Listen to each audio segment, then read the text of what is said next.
Students who've just given their 12th, most of you guys are confused. If you all want to enter the field of finance and accounts, should you pick up ACCA or USCMA? Both of these qualifications have really risen over the last few years, and a lot of students are deciding consciously that they don't want to pursue Indian CA. So this video is going to help you guys decide if you've said no to CA for any reason, whether ACCA and CMA, if you're confused within them, how do you make a decision? So guys, before I jump into it, if this is the first time you're visiting the channel, then please do subscribe, and if you've been visiting us, then thank you so much for all of your support. Please do leave a like and comment so others like you can find us.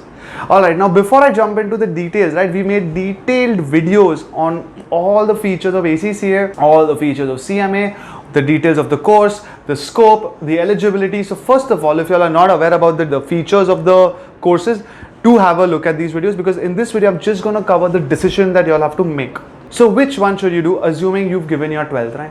First of all, both of these you can start immediately after 12th, so and beyond. So even if you're a graduate, even if you're a chartered accountant, maybe you want to look for something to upskill or as an alternate to CA, both these options are open. So how do you make a decision? So the first and the most important point is, if you're clear that do you want to get into overall chartered accountancy, or do you want to get into performance management, management accounting, and the internal accounting and finance of a company, right? If it's overall chartered accounting, then that's what ACCA is all about. It's global CA.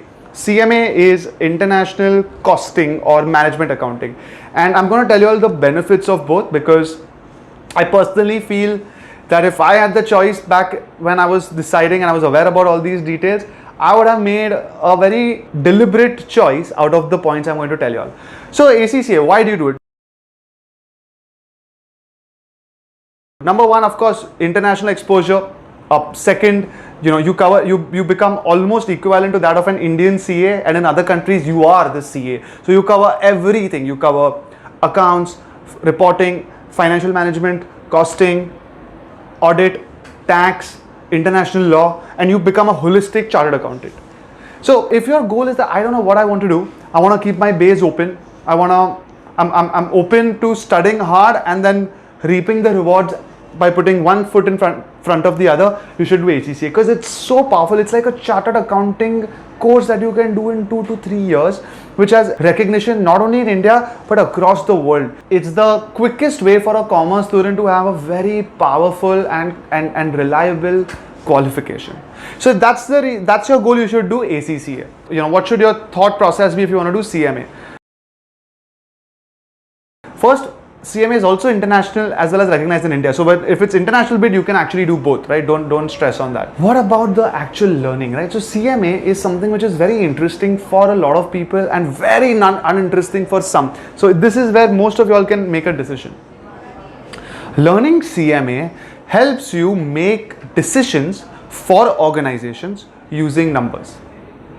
Now, ACCA will cover from its 13 papers, right? There are a few papers which cover almost everything that CMA does. So an ACCA can be thought of as a superset, and CMA is a subset. But if you want to specialize in a subset, you still have as good a career as had you done any other qualification. So what do you learn, right, in CMA? You jump into the details of how organizations make decisions using numbers. I give this example of Google a lot, right? Imagine you are a CMA working for Google. What kind of work will you do, right? At the most strategic level, at a macro, and it doesn't matter what it does. You can just be a starting level person, but what you can do is you can collect data. So Google has search and Gmail and Google Drive and Google Maps and YouTube, and I mean it has so many things, right? It has Google Sheets and so on and so forth. So how does Google keep track of everything? How does it give so much for free? How does it make money? So you as a CMA will collect all this information. So many searches a day, so many people are using the Drive, so many people are paying for the premium account of Drive or Gmail, so many people are using the Maps, so many people are using YouTube, how many people are monetizing it, all of that information of accounts and finance you will collect, turn it into something that somebody else can read, and then give it to a senior who will make a decision based on your work. There is pricing decision, there is margins discussions, there is the ability that should we launch this today, should we launch it in 6 months, what kind of discounts do we give? A lot of people love that, we had budgeted for this, we had planned for this, these many users, why have we received so many lesser, understand the differences. All of that is what CMA does. right? CMA specializes in. There are a lot of people I know in ACCA who have gotten the same kind of role along with other aspects of audit, of reporting, along with management accounting. So the advantage you have is that you can actually say, if I like the CMA aspect, I still can do both, right? Now this is the kicker for most people, because up till now I've said international is the same. For scope, ACCA is a superset, CMA is a subset. So even if you like CMA, you can actually do both. How do you make a decision? This point in CMA is the final touch for most students. Time. ACCA on an average takes 2 to 3 years. CMA on an average takes 6 to 9 months. So if you're a kind of student who doesn't want to invest too much time, or you don't have that much time, you still want a qualification which is international, which gives you the clarity in finance and accounts, then you can look at CMA. And if you are the kind who says, no, I am in no rush, I would prefer doing something that is deeper and maybe safer, then maybe ACCA is for you. I know a lot of Indian students make decisions using features of time and even the cost, by the way.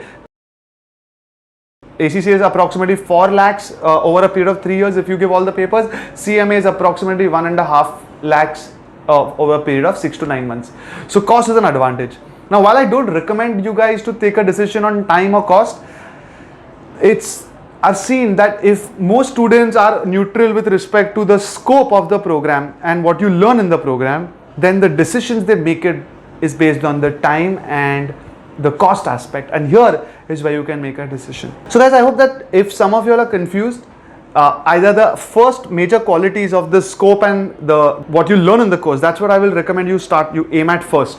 If that is clear to you, you can choose ACCA if you want something bigger, broader, with more scope.